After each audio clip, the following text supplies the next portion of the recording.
On est en ligne. Boker Tov, on est en ligne. Ça y est, ça a commencé. Alors, Boker Tov, Beshem Hashem, Na, Aseh Benasiach. On est aujourd'hui le 6, mardi 6 août. Et le, juste un instant, et le 5 mois de Av. Sheniske, les Shmot, les Yeshuot, les Nechamot.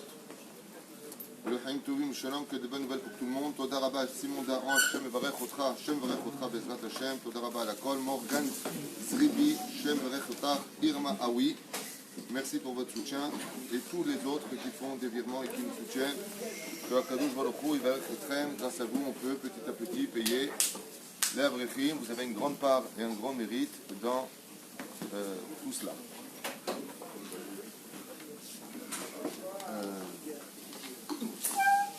Aujourd'hui, le shiur sera pour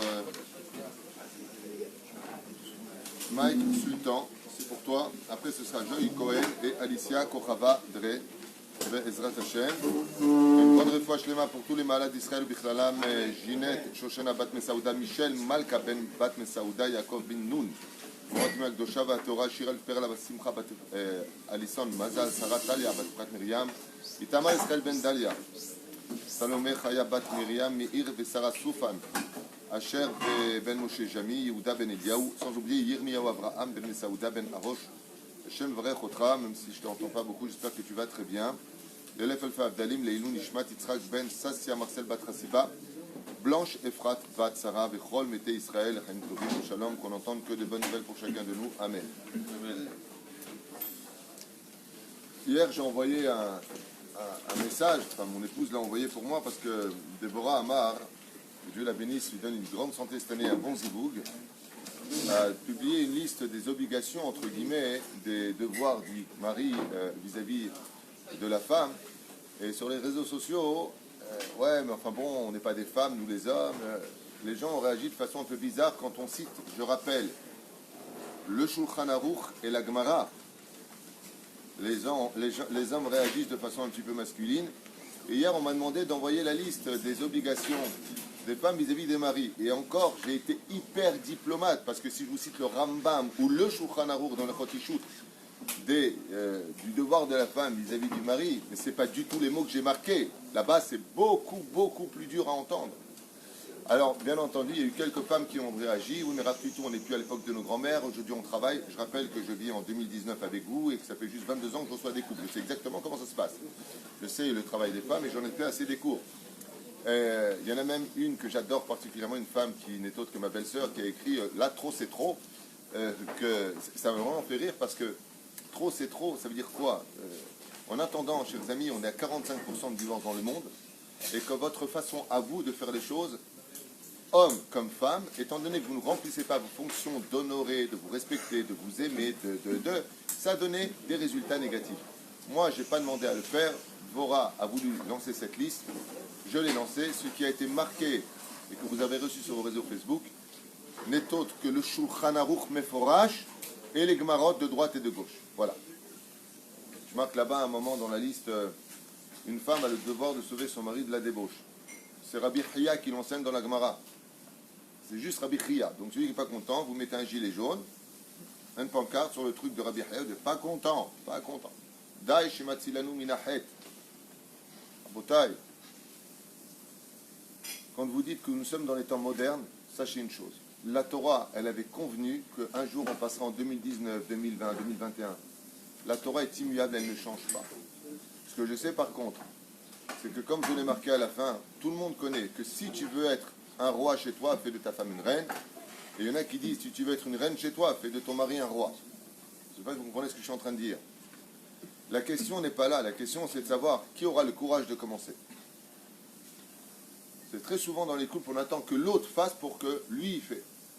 Alors je ne reviens pas sur la liste, et n'oubliez pas un détail, que ça vous plaise ou pas, le Rav Tutu n'est pas là pour vous plaire. Le Rav Tutu représente la Torah référencée.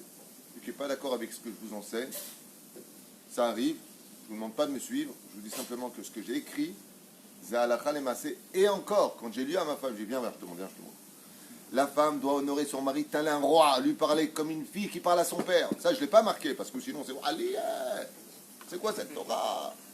aller au Kotel faire des manifestations. Je vous ai simplement marqué ce que la Torah, elle dit avec des mots gentils en plus, pas des mots durs. Donc gardez vos réflexions pour vous. Et comme je vous l'ai dit, vous avez le droit d'être d'accord ou pas d'accord, c'est le libre arbitre. Ça, je vous le laisse. Mais de critiquer la Torah, ça, vous n'avez pas le droit.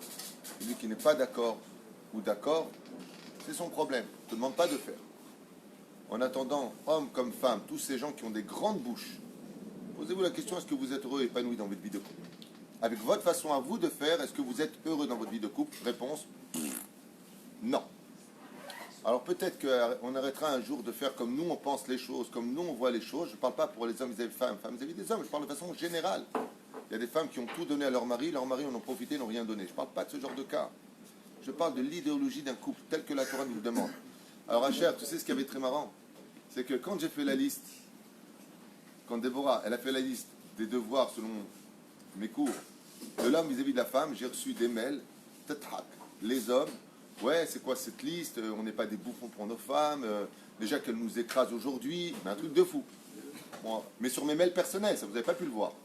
Rav, tout ce que vous faites est très grave, vous voulez nous humilier. Bon. Déborah me dit, bon, il faut absolument que tu m'envoies la liste maintenant des femmes vis-à-vis des hommes. Qu'est-ce que je fais moi? Entre deux rendez-vous, en marchant, j'envoie directement la liste. Avec dans ma tête, bien entendu, le sujet référencé, patati patata. Je me lève. Oui, on n'est pas des bouffonnes, on est tous des fous. Si chacun remplit son rôle, vous verrez ce que ça donne. Et je le vis chez moi à la maison avec ma femme, on est très heureux. Je la respecte, elle me respecte, elle est là pour moi, je suis là pour elle. C'est tout. Il n'y a rien de vexant et d'humiliant. Surtout que ça fait 22 ans que je marie Rabotai, à chaque fois qu'il y a la Kala qui est là-bas qui arrive, tu as le disque qui démarre, tu sais, le truc enregistré là. Je te rendrai heureux. Et toi qui es l'homme de ma vie, je te servirai. Gardez les disques, les mecs. Gardez les disques. Ne les jetez pas.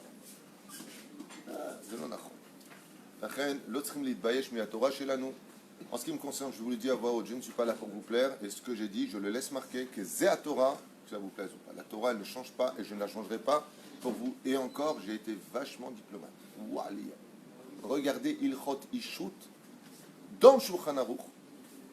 Et si vous voulez rentrer encore pire que pire, regardez dans Pirkei des Rabbi Eliezer à la page 45, Amoud Aleph, les obligations et les tikkunim de la femme vis-à-vis de l'homme. Je ne vous en parle pas parce que j'ai peur que vous rejetiez la Torah. Mais là-bas, il ne prend pas les gants. Là-bas, il dit des mots que je ne veux même pas prononcer. En attendant, ce qui est juste, c'est vrai que nos grands-mères, elles le pratiquaient de façon naturelle. Et les grands-pères, pareil. Nos grands-pères. En attendant, eux, ils faisaient plein d'enfants, ils ne divorçaient pas, ils avaient des hauts et des bas. Les femmes étaient un peu soumises, mais il y avait la bracha dans le monde. Aujourd'hui, il y a que des divorcés, avec des grandes bouches, hommes comme femmes. Ça, c'est le Hémet, quitte à vous en déplaire. Donc faites-moi plaisir, gardez vos critiques et vivez vos vies de couple et laissez les gens qui s'y connaissent un peu plus en Torah vous dire ce qu'il y a marqué dedans. Et si vous voulez les références de chacune d'entre elles, vous m'appelez, je vous les envoie noir sur blanc. C'est la Torah. Faites attention. D'accord ou pas d'accord, c'est votre problème. Mais de dire je n'accepte pas, c'est kfirut bato. Tout celui qui est cholek sur les chachamim, en lo chalek l'amaba. Faites attention à Botaï. La Torah, c'est pas un jeu. Ça, viens là. On était avec le Ben Ishraï, vous vous rappelez, à propos de la mode, vous ne passerez pas sur les frontières, on s'est arrêté là, on n'a pas eu le temps de continuer, on a encore 2 pages et demie à faire, donc je ne crois pas qu'on aura le temps.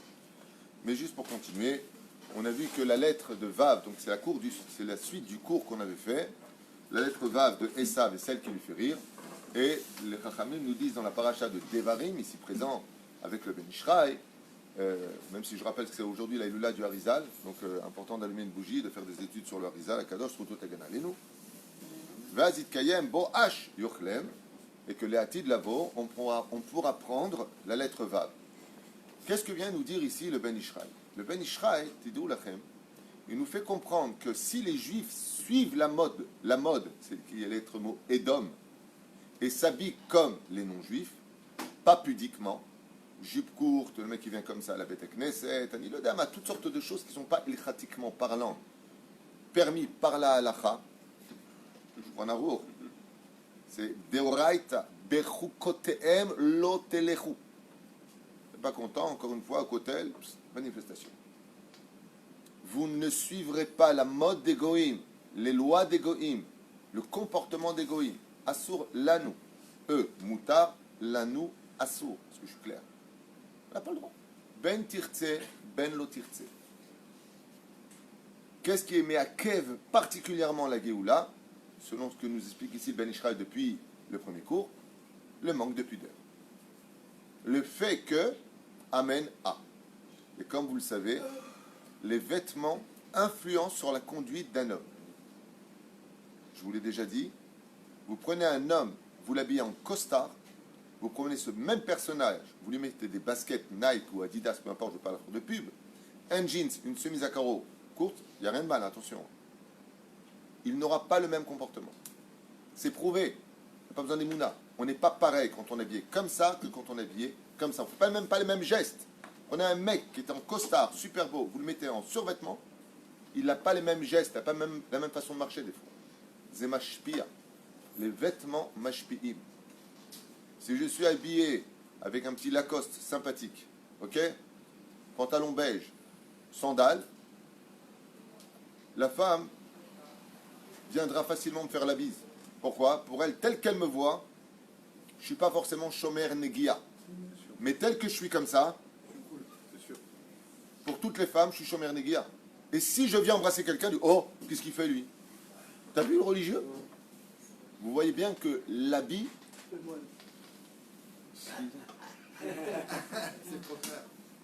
L'habit, c'est le moine. גם ידוע מה שאמרו רבותינו זכרם מדרש רבה ולכן פירוש גם לעת עתה אתם לוקחים את אלול. Donc on a vu pour les mois qu'on avait le mois de Tammuz, le mois de Av et le mois de Elul à récupérer dans le combat dans le ventre de sa mère. Je reviens un petit peu en arrière pour ceux qui n'ont pas vu le cours d'avant. Yaakov, quand il s'est battu dans le ventre de sa mère de Esav, il a réussi à lui prendre le mois de la Teshuvah, le mois de Elul. Shayat Chilato Chelek Esav, qui appartenait à la base à Esav. Qu'est-ce qu'il a pris Esav? Étant donné qu'on parle de mode, vous avez remarqué que dans la mode, pour ceux qui ont travaillé dans la mode, quand c'est l'hiver, on parle des couleurs essentiellement, quand c'est l'été, on parle de vêtements impudiques.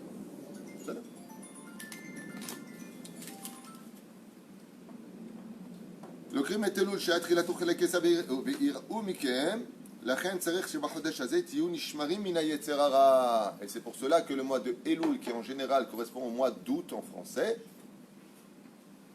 on doit être particulièrement de toute l'année juive le plus sur nos gardes pour le Yetzer Hara. Le plus sur nos gardes. C'est la période des mariages, des défilés de mode.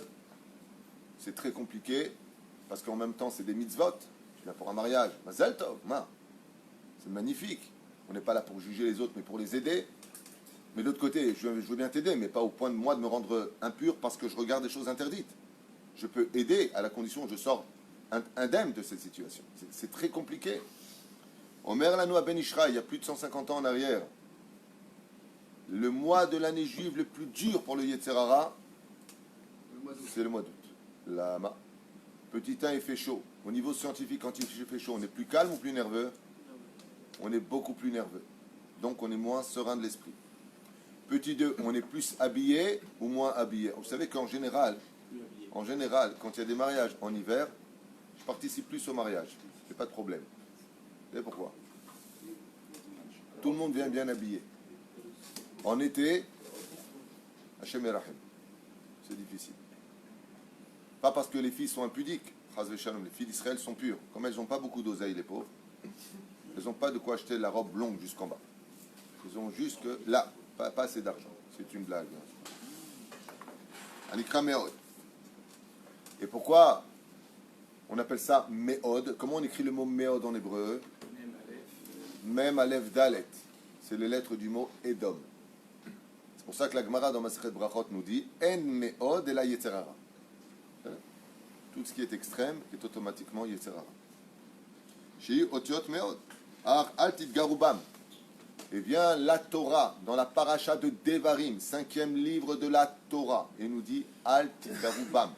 Ne venez pas défier le Yetzer Hara. Protégez-vous pendant cette période. C'est pour cela, dit le Ben Ishraï et d'autres commentateurs, que quand Yaakov, dans le ventre de sa mère, en tant qu'embryon, il a pris le mois d'Elul, il a demandé à Hachem qu'à ce moment-là, on ait rendez-vous avec Hachem, que lui aussi vienne nous aider. Anil et Dodi Vedodili, le roi sort du trône d'en haut et se promène parmi son peuple dans les champs. On a rendez-vous avec Hachem, pourquoi? Parce que sans Hachem, on ne peut pas s'en sortir pendant le mois d'Elul. Très très difficile. Donc il vient, Kadosh Baruch Hu, et dit, vous avez rendez-vous avec moi. On fait les slichot, on entend le chauffard, réveillez-vous, faites attention. À quoi? À ça. C'est une période très très difficile. Pour la Shmirat Enaim. Et Davka, pourquoi pour la Shmirat Enaim c'est le plus difficile? La Gemara nous enseigne dans Masechet Avodah Zarah que le Yetzer Hara ne peut attraper un homme que par les deux orifices des yeux. Un homme qui protège ses yeux a 99% de chances de ne pas fauter. Pourquoi? Pourquoi? Parce que tout passe par la fenêtre de l'âme. C'est shachor, shachor, c'est laban, laban, c'est laban, laban, c'est shachor, shachor. Anil, donc, la bracha, anil. C'est katan, katan, c'est gadol, gadol. C'est gadol, gadol, c'est katan, katan. C'est à l'inverse de l'étoile.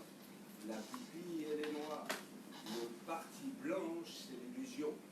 Le monde dans lequel nous vivons, c'est l'illusion. Je vous entends bien, mais c'est très philosophique ce que vous dites. Moi, je vous dis ce que dit la Gemara. Non. Ça fait partie de l'être. La Gemara nous explique pourquoi. Elle dit Achezat Ainaim, tout passe. Ça veut dire que dans la Torah, on vient de dire Velo Tatoru, Harel Vafrem, Harel Ainechem. C'est pour ça que la Gemara nous dit Aiver Chashuv Kemet. Un aveugle est considéré comme mort. C'est tout quoi mort? Le Yetzira ne peut pas l'attraper.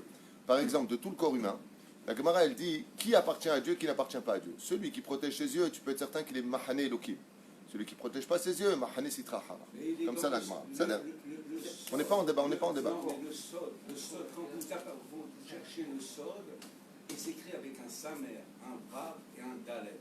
Le sod, il a la forme, puisque ce sont deux lettres qui sont restées dans le monde avec le même. Ce sont le sod, ce sont la lettre fermée qui donne une couleur qui est noire, la même couleur que votre pupille. Celui qui donne, celui qui a le vav, avec le yud en haut, le yud en bas. Juste un instant, je voudrais juste lire le texte parce que c'est plus. Ici, c'est question-réponse, c'est pas. On raconte sa vie. Livgoa la Reshat Artsam, Kilo eten lachem et Artsam, et la Ad Midrav Kaf. Ragel, c'est ce qu'on avait expliqué. Là, vous rentrez dans les détails techniques magnifiques, mais c'est pas le sujet. D'accord? Klomar, Ad Shetit Gabrou B'Maasim Tovim. Et donc, le Ben Ishra est clair dans le cas où tu ne comprends pas. Jusqu'à ce qu'on soit capable de surmonter. On est capable de surmonter et de devenir positif dans nos actions, et non pas négatif dans nos actions. C'est pour ça que la Gemara, je vous dis dans Masechet Avodah Zarah, sans rentrer dans la technique, mais dans le klal, nous dit qu'une personne qui protège ses yeux, en, les mots de la Gemara c'est en ahizat yetzer hara ela bainaim. Le yetzer hara il t'attrape uniquement par rapport à ce que voient tes yeux. Pourquoi? Parce que les yeux archivent les mémoires. Et quand tu archives quelque chose qui est interdit ou qui est permis, automatiquement, comme c'est archivé, dans 1 an, dans 10 ans, dans 50 ans, le Yetzer Hara a le droit de venir chercher en arrière ce que tes yeux ont archivé pour te faire. Ça veut dire qu'un homme qui a malheureusement regardé les choses interdites peut 10 ans plus tard tomber dans une histoire à laquelle il jamais n'aurait pensé parce qu'il y a 10 ans en arrière, il n'a pas fait teshuva sur ce qu'il avait vu. Ce qui fait que faire teshuva, c'est éliminer les archives. Et c'est ce qu'il dit ici, jusqu'à Tit Gabrou, Mazelit Gaber, Shon Geber, Derachagav, soit un homme, de surmonter le problème afin d'être capable d'effacer les mauvaises archives. C'est pour ça que le zikaron et l'oubli, la shichecha ont été créés selon le Pele Yoetz. Il dit, le zikaron est là pour ce qu'on se rappelle que des forces du bien, ce qu'on a vu de bien, ce qu'on a entendu de bien, ce qu'on appelle la pensée positive, dans son absolu, penser bien pour mieux vivre demain ces événements. Et de l'autre côté, pourquoi l'oubli a été fait? Pour que tu oublies le mal une fois que tu as fait tchouva dessus, que tu as demandé pardon et que tu as fait ce qu'il fallait faire, pour ne pas qu'il reste archivé en toi. Sinon, tu auras encore du mal en toi, et ce mal qui est en toi peut ressurgir.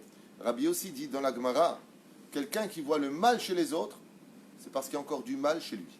Il n'a pas encore fait tout à fait tchouva sur ce qu'il est. Par exemple, quelqu'un pour qui ça dérange que l'autre il fasse ça, c'est d'aller à un degré peut-être de 0,1%. Il y a quelque chose qui les dérange. Les tzadikim, eux, quand ils voient le mal sur l'autre, bien sûr que ça les dérange. Ça les dérange en quoi? Ils ont la peine pour lui. Et ils vont prier pour qu'il fasse souva. Ils ne vont pas le traiter de rachat, ils ne vont pas le traiter de ceci, de cela. C'est la différence. Mais de quoi dépendra tout ça?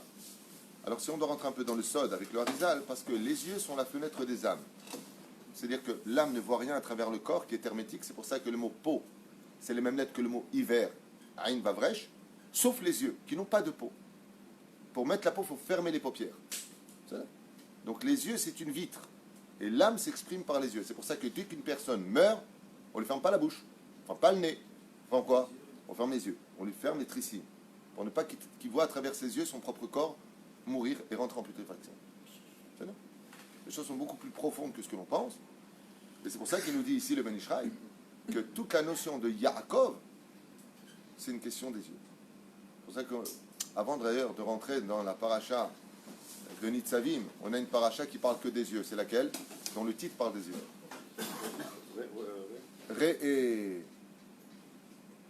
Et avant de sortir, quand on est sorti d'Égypte, pour aller chercher la Torah, ça commence par quoi? Vaishma Yetro. Regardez la Torah, comment elle nous éduque. Tu sors de la galoute, tu commences à faire tes chouvas, va écouter des cours de Torah. Vaishma Yetro, il est venu écouter, qu'est-ce qui se passe? Une fois que tu as évolué et que tu es devenu un grand Torah, maintenant viens voir. Mais tes yeux ne pourront jamais voir le Hémet s'ils voient du Sheker. Parce que l'un et l'autre, il y en a un qui tient sur un pied, l'autre qui tient sur deux pieds. Ce sera très difficile pour toi de comprendre la lettre sur laquelle Be'etzem tu dois te reposer.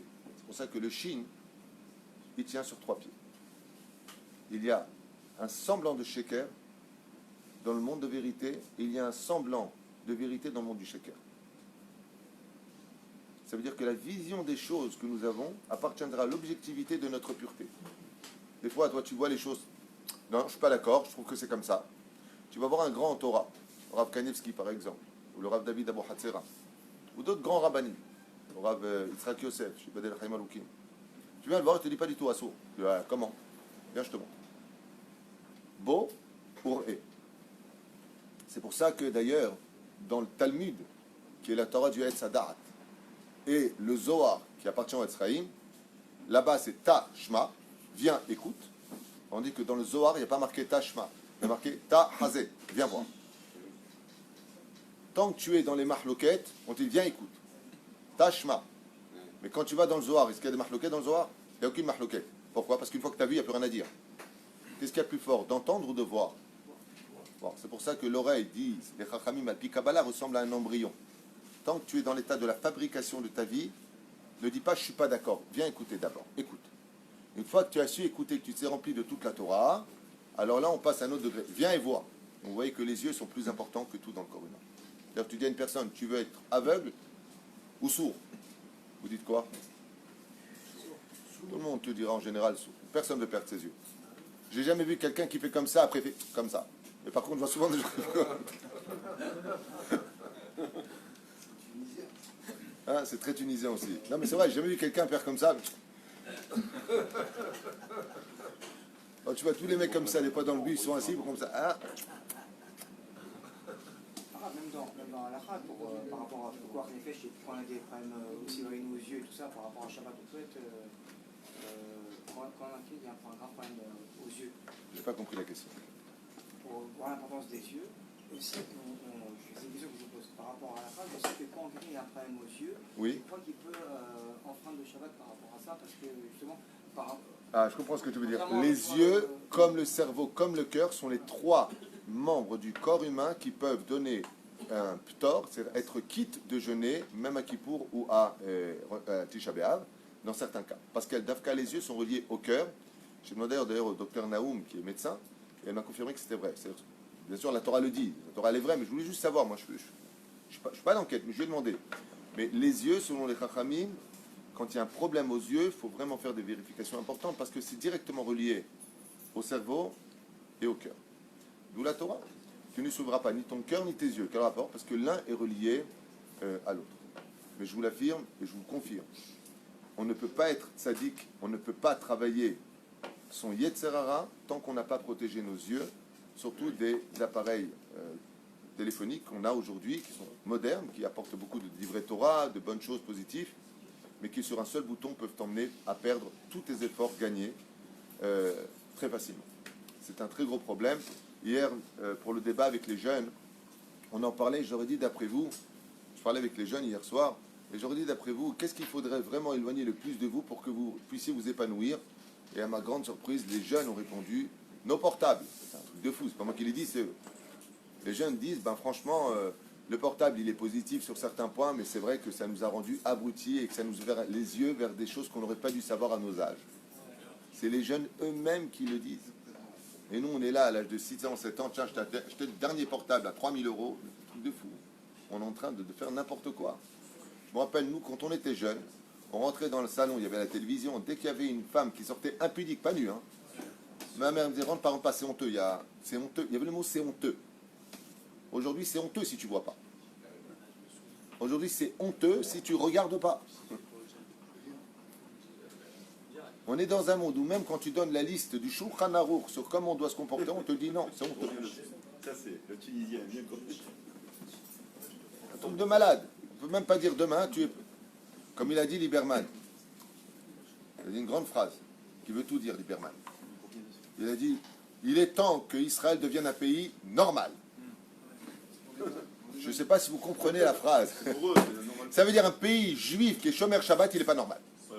Un pays juif où on veut manger kasher, c'est pas normal. Alors on n'a pas besoin de venir en Israël. On n'est pas venu en Israël pour faire plaisir ni à Lieberman ni à personne. On est venu en Israël parce que c'est une mitzvah d'y vivre et que notre devoir, Bezrat Hashem, c'est surtout à nous les Français qui aimons la Torah, la tradition, le sionisme, de nous unir et d'arrêter de croire que chacun possède la vérité impure ou pure. Il serait temps, Bémet, qu'on s'unisse et qu'on vote pour la Torah. Il serait temps, Bémet, moi je vois tous les Français, même les plus assimilés, ils aiment la Torah. La culture française, c'est une des cultures où il y a le moins de réformistes. Américains, il y a énormément de réformisme. Hein, on a plus de 80% d'assimilation aux États-Unis. Les Français aiment la tradition juive, ils aiment Kippour, ils aiment... même si le mec il est avec une Goya et il te dit non, ma fille, je veux qu'elle se marie... elle est convertie, je veux que... Même ceux qui sont parlés à Copernic, ils viennent me voir en me disant on peut faire une choupa, voilà, ma femme veut se convertir. On a la Torah en nous. C'est pas pour rien que toute la Torah orale a été traduite par la France. Rashi, les Balei Tosafot, et ainsi de suite. Il y en a énormément qui ont traduit la Torah et expliqué la Torah de France, parce que la France est la capitale justement de Édom, dans la Kabbale, comme on l'a vu dans le Kavod Yachar. Et on aime la Torah et la tradition juive, et c'est pour cela qu'aujourd'hui on doit se tenir tous unis pour être un obstacle à l'assimilation, parce qu'aujourd'hui ce n'est plus une politique que nous avons à lutter, c'est une guerre contre la Torah. Celui qui a entendu le discours de Lieberman, c'est époustouflant ce qu'il est capable de dire ouvertement aux médias. Il serait temps qu'Israël devienne un pays normal. Ça veut dire comme les autres. Monsieur Lieberman, si je voulais vivre comme un goy, je serais parti aux États-Unis. Je suis venu ici pour vivre comme un juif. Partager ma Torah, créer ce pays, construire un empire pour le Melech HaMashiach avec des yeshivot, une très belle armée que d'être Moshe d'Israël, que Dieu protège nos soldats. Et si toi, par contre, tu as envie de manger du porc et tu as envie de vivre comme un goy, la Russie t'attend, très vaste pays, très sympathique.